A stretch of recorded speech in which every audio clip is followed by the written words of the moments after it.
വയോധികയായ സ്ത്രീയുടെ മാല സ്കൂട്ടറിലെത്തി പൊട്ടിച്ചെടുത്ത പ്രതികളെ തൃക്കൊടിത്താനം പോലീസ് പിടികൂടി. തൃക്കൊടിത്താനം കോട്ടമുറി ഭാഗത്ത് താമസിക്കുന്ന 83 വയസ്സുള്ള മേരിക്കുട്ടി എന്ന സ്ത്രീയുടെ മാലയാണ് പൊട്ടിച്ചെടുത്തത്.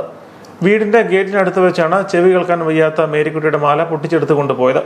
Thrikkodithanam police inspector MJ Arun, sub inspector Jayaprakash എന്നിവരുടെ നേതൃത്വത്തിൽ CCTV കേന്ദ്രീകരിച്ച് നടത്തിയ അന്വേഷണത്തിലാണ് പ്രതികളായ തൃക്കൊടിത്താനം സ്വദേശികളായ പണിപ്പുര പടത്തട്ടിൽ ഷിഹാബ്, പുതുപ്പറമ്പിൽ സിനാജ്, പാലത്തുങ്കൽ രാജീവ് എന്നിവർ പിടിയിലായത്.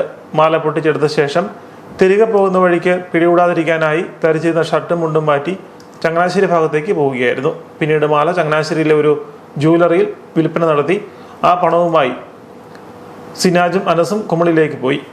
Changanassery DYSP KP Tomson, Thrikkodithanam police station house officer Arun MJ എന്നിവരുടെ നേതൃത്വത്തിൽ സബ് ഇൻസ്പെക്ടർമാരായ ജയപ്രകാശ്, ഗിരീഷ് കുമാർ, പോലീസ് ഉദ്യോഗസ്ഥരായ ആന്റണി, മണികണ്ഠൻ, ബോബി, ബിജു, സജീവ്, സക്കീർ ഹുസൈൻ, ഷൈൻ, അരുൺ രാജ എന്നിവർ ചേർന്നാണ് പ്രതികളെ പിടികൂടിയത്.